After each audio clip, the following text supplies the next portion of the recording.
Dear students, Assalamu alaikum.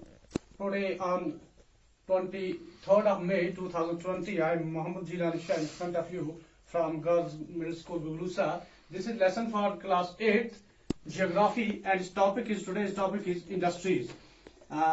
Basically, we know about industries. Today I am going to discuss some questions. First question is what's meant by the term industry. As you know it already, it is an economic activity that is concerned with production of goods. That's concerned with production of, जहां पर चीजों को तैयार किया जाए या कोई खाम माल किसी मशीनरी के जरिए निकाला जाए बड़े पैमाने पर, तो या कोई सर्विस प्रोवाइड की जाए, तो इन चीजों को हम इंडस्ट्रीज कहते हैं. It is an economic activity that is concerned with the production of goods. That's concerned with the, जहां पर चीजों को तैयार की जाए, extraction of minerals और प्रोविजन ऑफ सर्विसेज एक्स्ट्रा. इस चीज को हम क्या कहते हैं? इसे हम इंडस्ट्री कहते हैं. नेक्स्ट क्वेश्चन है आपका, what are the main factors that influence the location of an industry. किसी जगह पर कोई इंडस्ट्री, कोई फैक्ट्री या कोई कारखाना डालने के लिए किन चीजों का होना जरूरी है? ये सब मोस्ट इंपॉर्टेंट क्वेश्चन है, ये अक्सर एग्जाम में आता है. ध्यान से देखिए, ऐसी चीजों का नाम आपको बताना है बच्चों कि जो चीजें एक इंडस्ट्री को कहीं पर इंस्टॉल करने के लिए जरूरी होती हैं. क्या क्या चीजें होनी चाहिए किसी जगह पर, तो हम वहां पर इंडस्ट्री डाल सकते हैं. Main factors for the location of industry are कि ये चीजें जरूर, एक वहां पर क्या होना चाहिए? Availability of raw material. जो रॉ मटेरियल है ये हम कहीं और से भी मंगा सकते हैं, लेकिन जितना नजदीक रॉ मटेरियल हो उतना इंडस्ट्री के लिए ठीक है. अगर देखिए, जो आयरन एंड स्टील इंडस्ट्रीज हैं, आप देखेंगे इंडिया में कहीं भी iron and steel industries are located in near the coal reserves. जहां पर कोल माइनर्स हैं, जहां पर कोयले की कानें हैं, वहीं पर उनके नजदीक, उनके दाएं बाएं ही आप देखोगे आयरन एंड स्टील इंडस्ट्रीज होंगी.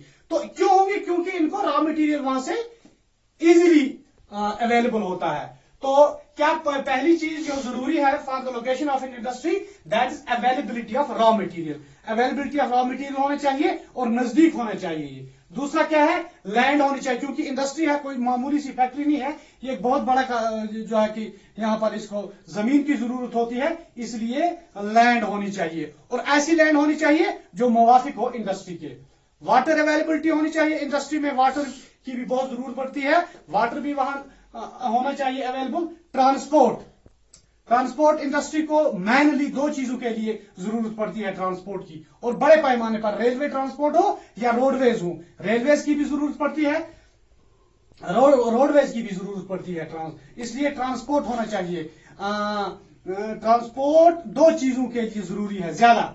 एक कि रॉ मटेरियल को इंडस्ट्री तक पहुंचाने के लिए क्या लगता है? ट्रांसपोर्ट लगता है, और वो ट्रांसपोर्ट आपके पास होना चाहिए. और जो फिनिश्ड प्रोडक्ट्स, जो इंडस्ट्री तैयार करती है चीज, और उस चीज को फिर मार्केट तक पहुंचाने के लिए फिर ट्रांसपोर्ट की जरूरत पड़ती है. इसलिए availability of raw material, land, water, और क्या होना चाहिए? ट्रांसपोर्ट होना चाहिए, जो फिनिश्ड प्रोडक्ट्स को मार्केट तक ले जाए या रॉ मटेरियल को इंडस्ट्री तक पहुंचाए. इसलिए ट्रांसपोर्ट की जरूरत होती है, ट्रांसपोर्ट वहां पर होना चाहिए.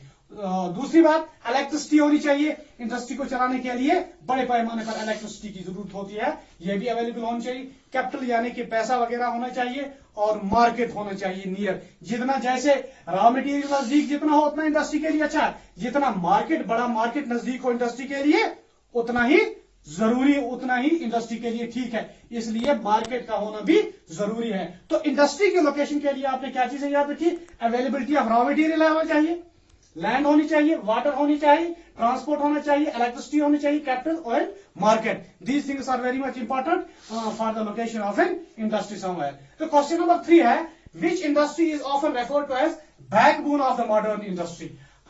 इसको लिखा गया है iron and steel industry is referred to as backbone of modern industry. क्यों इसको कहा गया है backbone of modern industry?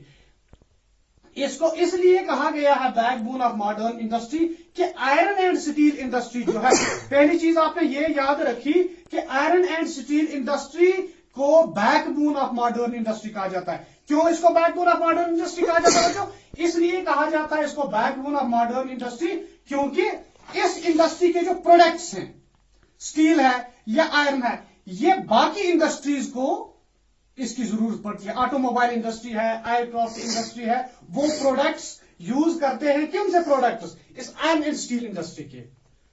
Raw iron से जो चीज बनती है या बाकी चीजें जो ये प्रोड्यूस करती है आयरन एंड स्टील इंडस्ट्री, वो products for the development of aircraft industry, automobile industry, उन इंडस्ट्रीज के लिए जरूरी होती है जो फिर economic development of the country को आगे ले जाए, जो economic development of the country के लिए जिम्मेदार होते हैं। तो इस चीज आयरन एंड स्टील इंडस्ट्री को इसीलिए कहा जाता है it's the backbone of modern industry. तो इसका दूसरा हिस्सा हम कल करेंगे, और 2-4 क्वेश्चन इसके रह रहे हैं वो कल करेंगे।